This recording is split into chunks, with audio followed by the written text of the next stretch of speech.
es un pequeño ejemplo sencillo, ¿no?, de cómo calcular un momento de inercia cuando nosotros tenemos una sección compuesta, ¿no? O sea, cuando en nuestra sección, de nuestra barra, por ejemplo, tenemos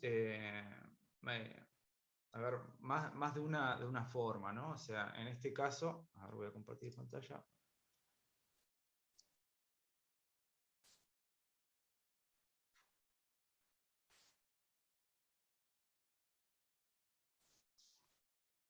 No sé si se puede ver.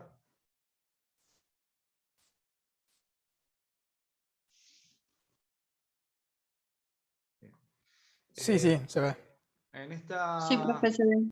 Perfecto. En este caso, vamos a ver cuál es el procedimiento general que nosotros como cátedra aconsejamos que usen. Pueden o no usarlo. Nos parece que es un método que es ordenado. Pueden seguir, simplemente para calcular las fórmulas, a ver, el momento de inercia, pueden seguir las fórmulas que les dimos, no hay ningún problema.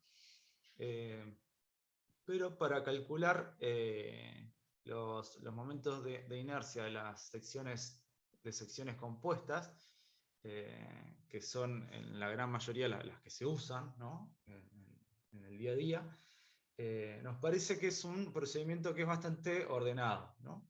Y como ya pudieron ver en la teoría, es un cálculo que lleva muchas cuentas, ¿no? Lleva muchas cuentas, por ahí suelen ser números grandes, y un simple signo puede llevar a un error, ¿no? Y es muy fácil equivocarse, ¿no? Es común equivocarse realizando los cálculos de momento de inercia, ¿no?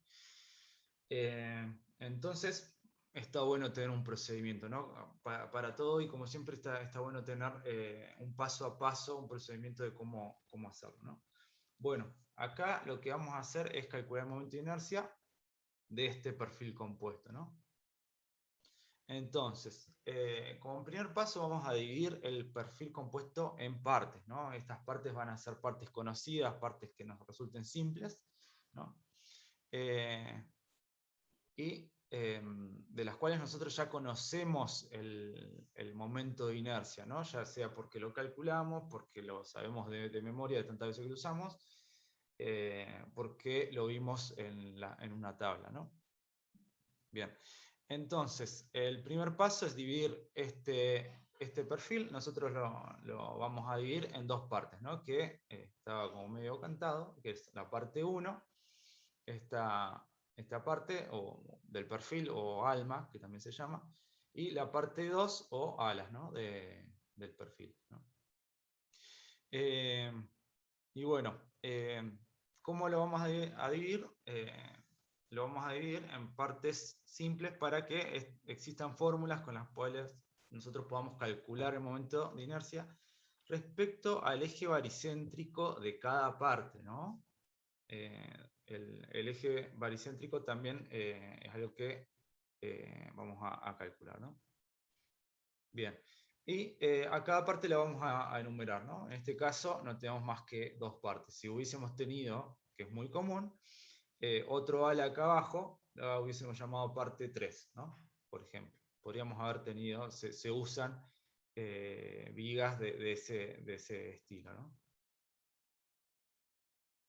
Bien, como segundo paso, vamos a localizar la distancia del baricentro de cada una de las partes componentes, o sea, la parte 1 y la parte 2, ¿no?, con respecto a algún eje de referencia. Eso es arbitrario.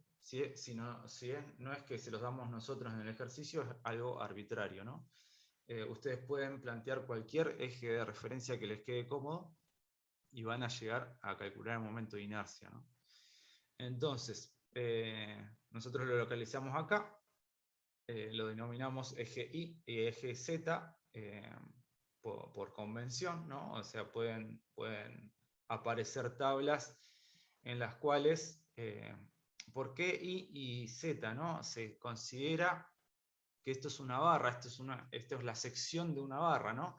Y habíamos dicho que por convención, eso ya lo veníamos trabajando en lo que son los diagramas de esfuerzo, por convención el eje X era el longitudinal a la barra, ¿recuerdan? Entonces es por eso que acá aparecen el eje Y en este caso, a ver si tenía, creo que tenía. Por eso aparece el eje Y en este caso y aparece el eje Z acá abajo, ¿no? Entonces se considera el eje X entrante a la pantalla, ¿no? Bien. El segundo paso entonces es ver las distancias del eje a el baricentro de cada parte, ¿no? Del 1 y del 2, ¿no? Acá tenemos 2, estamos trabajando creo que en pulgadas, me acuerdo, me parece que era este. Y 4,25, ¿no? O sea, estas son figuras simétricas, ¿no? El eje baricéntrico se encuentra si trazamos dos diagonales, ¿no? Se va a encontrar justo donde se cortan esas diagonales, ¿no? Esto también lo vieron en la teoría. Bien, como tercer punto vamos a localizar el baricentro de la sección compuesta, ¿no? Eso lo vieron con esta fórmula, ¿no? O sea, el área total por sería la coordenada y del baricentro es igual a la suma de las áreas, o sea, de esas partes que nosotros dividimos, por la distancia al baricentro de cada una de esas partes, ¿no? Entonces resulta que la coordenada y del baricentro la vamos a obtener con esta fórmula, ¿no? Bien. Haciendo, a ver si tenemos acá, utilizando esta fórmula, vamos a llegar a el eje, a la coordenada baricéntrica, a la coordenada Y del baricentro de toda la figura, ¿no? O sea, Y igual a 2,75 va a ser la coordenada Y del baricentro de toda la figura, ¿no? O sea, teníamos que 2 era la coordenada Y para la parte 1, 4,25 la coordenada Y del baricentro para la parte 2, 2,75 va a ser, después de utilizar esta fórmula, la coordenada Y del baricentro de toda la sección, ¿no? De toda esta sección compuesta. Esta sección también es la suma de las dos secciones, esta sección compuesta, también es simétrica, ¿no? Entonces sí o sí se tiene que hallar, en el eje de simetría, se tiene que hallar la otra coordenada, ¿no? O sea que ya podemos definir que este es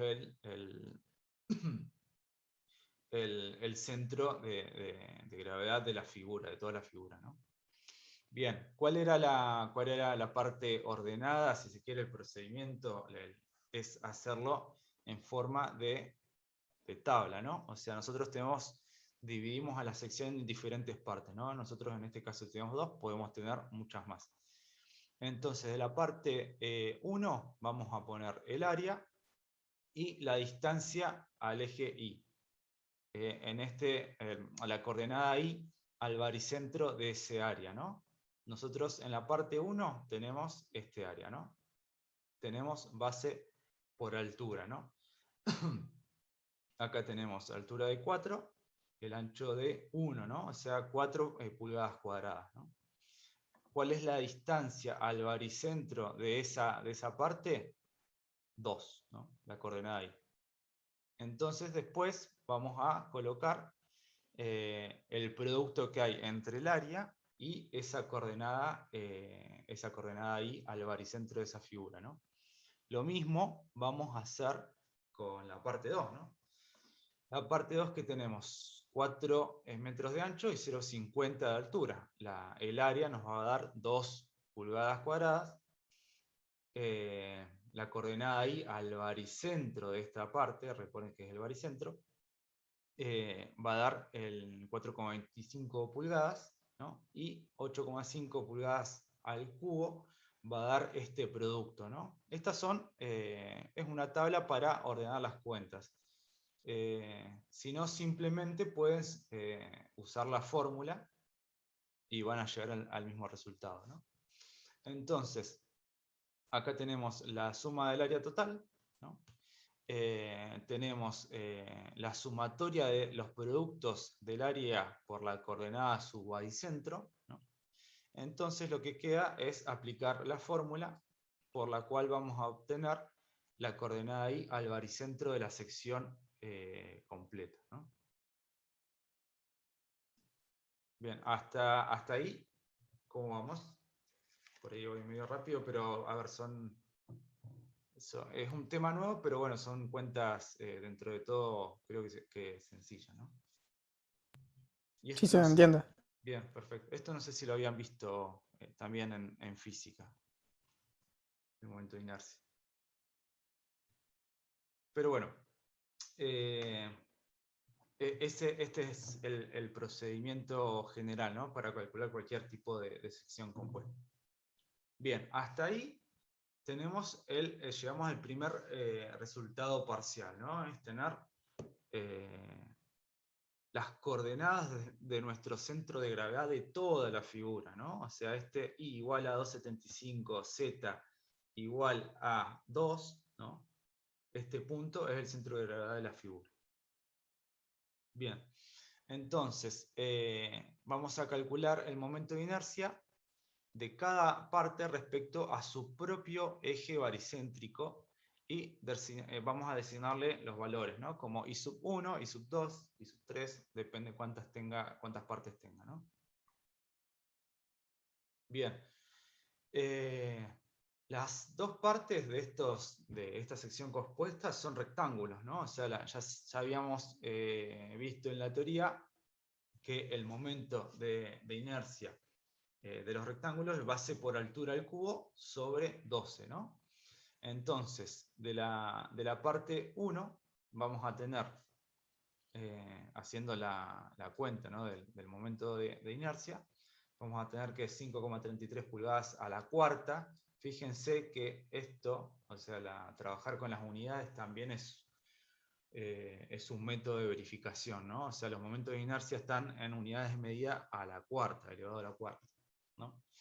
El de la parte 2 resulta entonces 4 por 0,5 al cubo dividido 12, 0,042 pulgadas a la cuarta, ¿no? Entonces acá tenemos el momento de inercia, vamos a ver la figura, el momento de inercia de la parte 1 y tenemos el momento de inercia de la parte 2 respecto de su propio eje baricéntrico, o sea, de este punto que está acá y respecto de este punto que está acá. O sea, hasta ahora tenemos el momento de inercia de dos rectángulos, ¿no? Simplemente. Ahora, ¿cómo? O sea, todavía nos falta seguir para calcular el momento de inercia de la figura, ¿no? Pero por lo pronto ya tenemos los valores de cada parte que compone la sección compuesta, ¿no? Bien, ahora lo que vamos a hacer es determinar la distancia del baricentro de la figura compuesta al baricentro de cada parte, ¿no? Y vamos a designar los valores como D1, D2, D3, etc., ¿no? Bien, ¿esto qué quiere decir? Determinar la distancia del baricentro de cada figura compuesta al baricentro de la figura. O sea, nosotros ya conocíamos el baricentro de cada parte, calculamos el baricentro de la figura compuesta, que es esta que está en color celeste, ¿no? Ahora lo que queda, vamos a calcular la distancia, ¿no? Que hay entre el baricentro de cada parte y el baricentro de toda la figura, ¿no? O sea que desde el baricentro de la parte 1 al baricentro de toda la sección hay 0,75 pulgadas, eso lo vamos a llamar D1, distancia 1, Y de la parte 2 al baricentro de toda la sección la vamos a llamar distancia 2, ¿no? 0,75, 1,50, después pueden corroborar las cuentas, ¿no? Bien, esto es otra cosa importante, vamos a usar el valor absoluto de cada distancia, ¿no? Bien, acá tienen las cuentas hechas, ¿no? O sea, D1 y D2, que son las que están, las que se pueden sacar acá directamente del gráfico. Bien, ahora vamos a el paso que nos va a acercar más a calcular el momento de inercia de toda la sección, ¿no? O sea, hasta ahora nosotros tenemos el momento de inercia de la parte 1, el momento de la inercia de la parte 2, y tenemos el centro de gravedad de toda la figura, ¿no? Ahora, vamos a calcular el término de transferencia. Esto sale de Steiner. Si no recuerdan Steiner, por favor repasen esa teoría, acuérdensela, ¿no? De en qué consiste. Pero básicamente el término de transferencia es esta parte de lo que dice el teorema de Steiner, ¿no? O sea, el área por esa distancia que hay desde el baricentro de ese área, de esa parte 1, en este caso está ahí donde está el puntero, al baricentro de toda la figura elevado al cuadrado. A ese término se le llama término de transferencia, ¿no? Bien, en este caso teníamos que el área 1 era 4 pulgadas al cuadrado y la distancia era 0,75, ¿no? Entonces queda 4 pulgadas al cuadrado por 0,75 pulgadas, todo eso al cuadrado. Fíjense, ¿no?, que ya nos está quedando en términos de momento de inercia, o sea, en las unidades de momento de inercia, ¿no? Lo mismo va a pasar con la parte 2, ¿no? O sea, tenemos el área que es 2 pulgadas al cuadrado por 1,5, que es la distancia que hay desde el baricentro del área 2 al baricentro de toda la figura, todo eso elevado al cuadrado. Y esto me va a dar 4,5 pulgadas al cuadrado, ¿no? Profe, una pregunta. Físicamente el término de transferencia, ¿qué sería? Como... El término de transferencia es lo que me permite trasladar, según el teorema de Steiner, ¿no?, es lo que me permite trasladar ¿cómo sería?, el momento de inercia de cada parte, juntarlo, ¿no?, o sea, transferirlo en cierta manera al momento de inercia total, ¿no?, de toda la figura, que es el siguiente paso que vamos a hacer, ¿no? Es esto, ¿no? O sea, nosotros tenemos que el momento de inercia total va a ser el momento de inercia 1 más su término de transferencia, más el momento de inercia 2, más el término de transferencia. Estos términos de transferencia es lo que me aporta Steiner, ¿no? O sea, nosotros tenemos el momento de inercia de la parte 1, tenemos el momento de inercia de la parte 2, y simplemente sumando esos momentos de inercia no es que voy a obtener el momento de inercia de toda la figura, ¿no? O sea, tenemos que aplicar el teorema de Steiner, que es adicionarle a cada momento de inercia de cada parte, adicionarle ese término de transferencia, ¿no?, que es el que calculamos antes. Fíjense que este término lo vamos a ver acá, ¿no?, sumado a cada momento de inercia de cada parte que ya calculamos antes, ¿no? Entonces, de esa manera sí voy a obtener el momento de inercia total de la figura, ¿no? Y acá lo que pueden hacer, ahí me expliqué. Sí, sí, buenísimo. Bien, perfecto. Es muy importante el término de transferencia, que es simplemente aplicar Steiner, ¿no?, el teorema de Steiner. ¿Para qué? Para trasladar esos momentos de inercia al centro de gravedad nuevo, ¿no? O sea, cada figura tiene su centro de gravedad. Ahora, cuando se unen esas figuras, cuando unimos secciones, vamos a tener un centro de gravedad nuevo, ¿no? Fíjense, a ver dónde tengo la figura. Fíjense, imaginen que no tenemos la parte 2, ¿no? Entonces el centro de gravedad sería a donde tengo el puntero, ¿no? A donde está esa crucecita. ¿Estamos todos de acuerdo? Ese sería el centro de gravedad de la figura. Ahora, como yo estoy adicionando esta parte, esto es muy común de ver en estructuras metálicas, ¿no? En vigas T, también se hacen en hormigón, ¿no? En vigas metálicas esto se podría unir acá soldándolo. Y bueno, ¿qué va a suceder? Me va a trasladar el centro de gravedad, me va a aportar más área acá. Nosotros lo empezamos a ver en la teoría como términos de masa, me agrega como masa, me agrega área en esta parte superior, y fíjense cómo se traslada ese centro de gravedad hacia arriba, ¿no? Si yo hubiese tenido una parte 3 igual a la parte 2, pero acá abajo, ¿no? Hubiésemos tenido una sección compuesta simétrica tanto en Z como en Y. Entonces, el centro de gravedad o centro de masa hubiese quedado en el mismo punto, ¿no? Entonces, fíjense cómo al adicionar un área en la parte superior a esa parte 1, me eleva o me separa del eje Z, me lo tira para arriba al centro de gravedad, ¿no?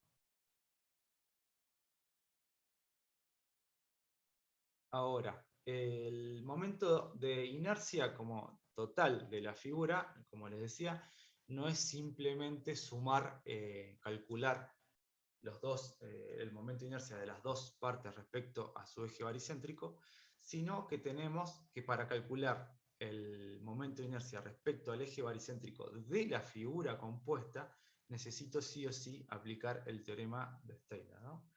Que fíjense que son muchos números. Esto tenía medidas sencillas, y así todo, fíjense los números que quedan, ¿no? Y la cantidad de cuentas que son. Por eso la recomendación de usar una tabla, de ir haciendo los pasos, de seguir estos pasos, ¿no? Para poder calcular el momento de inercia de manera ordenada, sin equivocaciones, de cualquier figura, sin importar la cantidad de partes que tenga, ¿no? Bien. Siguiendo esa idea, esta parte de acá, este cuadro, nosotros ya lo conocíamos, ¿no? Esto era la coordenada Y del centro de gravedad de toda la figura, ¿no? A eso le adicionamos el momento de inercia de cada parte, ¿no?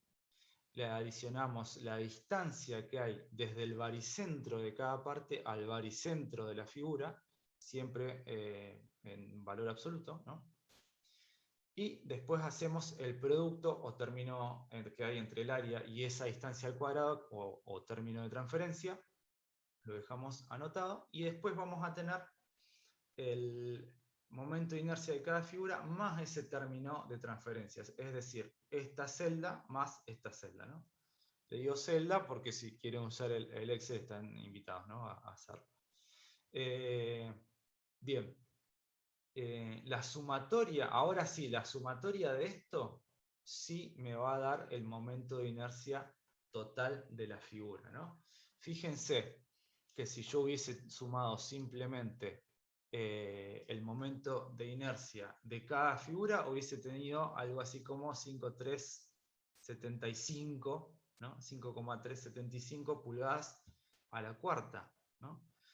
Cuando el momento, como si hubiese sido el momento total de inercia total de toda la sección, ¿no? Cuando el momento en realidad de inercia de toda la figura es de 12,125 pulgadas a la cuarta, ¿no? Hubiese tenido más del doble de error si me hubiese olvidado aplicar Steiner, ¿no? Entonces, creo que acá termina esto, sí. Es por eso que les recomendamos, para secciones compuestas de este tipo o más complejas, usar este tipo de procedimiento, ¿no? O sea, son 7 pasos ordenados que los pueden ir volcando en esta tabla. Esta tabla la pueden hacer antes, ¿no?, de empezar a encarar el problema, cuando ya tienen todas las partes identificadas. Las partes las pueden dividir a su sección como quieran. Yo creo que acá tenía una pluma. Si se me hubiese ocurrido dividir a esto como parte 1, a esto como parte 2 y a esto como parte 3, hubiese llegado al mismo resultado, ¿no? Ahora, eso lo pueden dividir como a ustedes les sea más cómodo. Obviamente que usando figuras siempre sencillas, ¿no? O sea, como es el rectángulo, como es el círculo, como es el triángulo, que ya tenemos tabulado cuáles son sus momentos de inercia respecto a su baricentro o respecto a un eje X, Y Z, como está en este dibujo.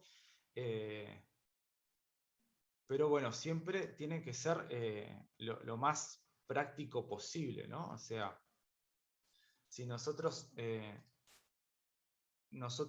lo elegimos dividir así, puede ser la manera más sencilla de encarar este problema, ¿no? Pero nada nos impide de dividir a esta sección compuesta de la manera que lo hice recién, ¿no? En 3 partes.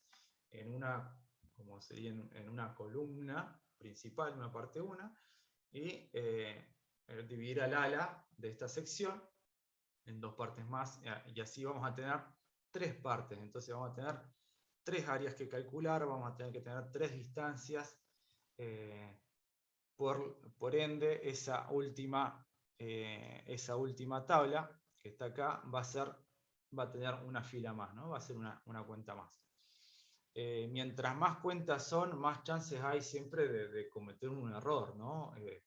Entonces, mientras más sencillas o menos partes sean, mejor va a ser, ¿no?, para el cálculo, ¿no?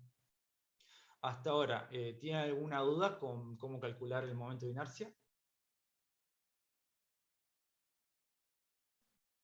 No, quedó clarísimo. Bueno, perfecto. A ver, vamos a... ¿Este power está o va a estar en Pelco después?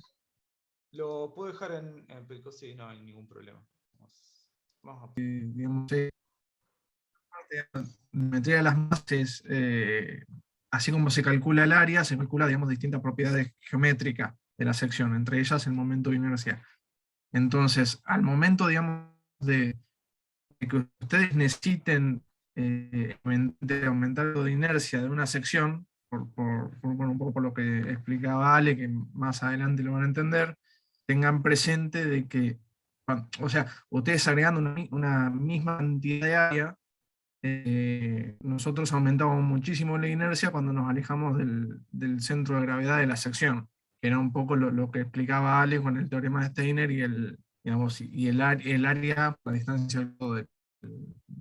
de distancia al cuadrado, que nosotros ponemos, digamos, en ese caso era una T, el ejemplo que mostró Ale. Pero que se queden, me parece importante que se queden con ese concepto porque después, digamos, básicamente lo que nos sirve para poder diseñar, digamos, si se quiere, una sección. Como puede ser, tenemos un perfil y queremos más momento de inercia por determinada condición que necesitamos cumplir, bueno, ponemos la más cero que vamos a poner.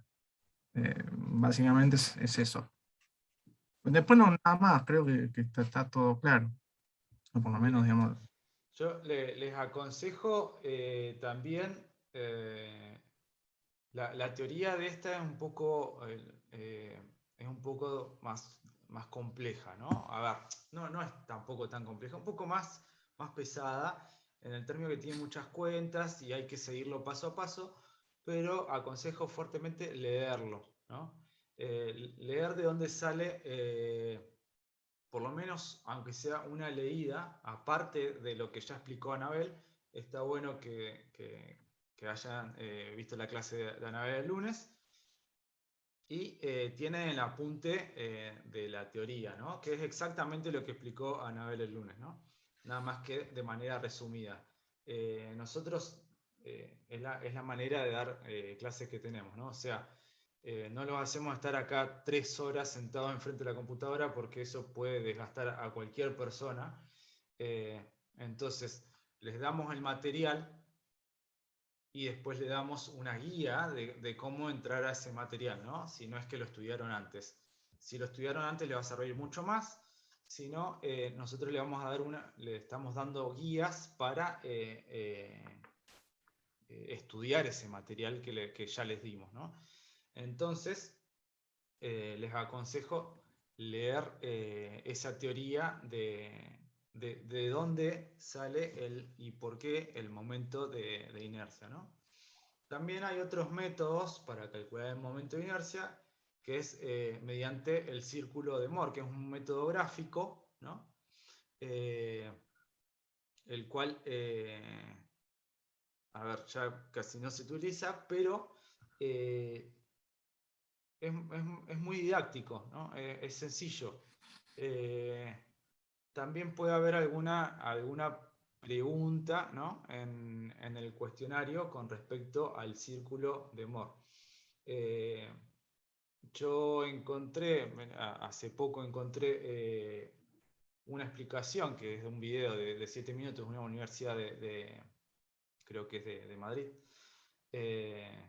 donde explica muy brevemente y muy didácticamente, para mí está muy bien explicado, cómo se utiliza el círculo de Moore para el cálculo de momento de inercia. Lo bueno y también lindo del círculo de Moore es la simpleza, y que no solamente se usa para el cálculo de momento de inercia, sino también que se usa para el cálculo de tensiones principales, que es algo que si no lo explico a ver, lo vamos a ver, ¿no? Así que eso se los voy a compartir, aparte del PDF del PowerPoint que vimos recién.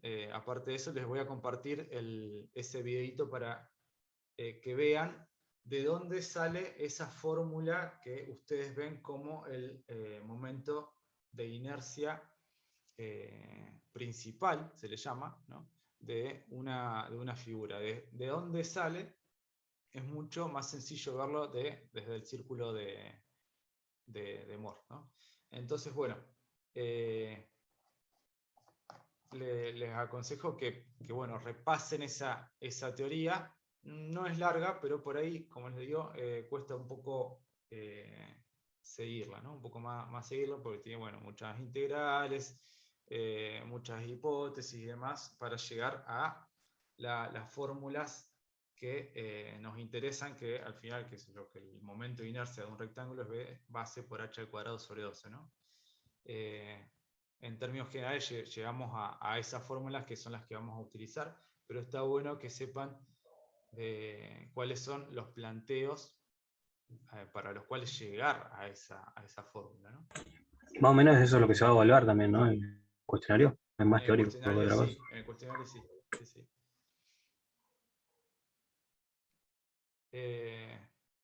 Bien, vamos a pausar esto.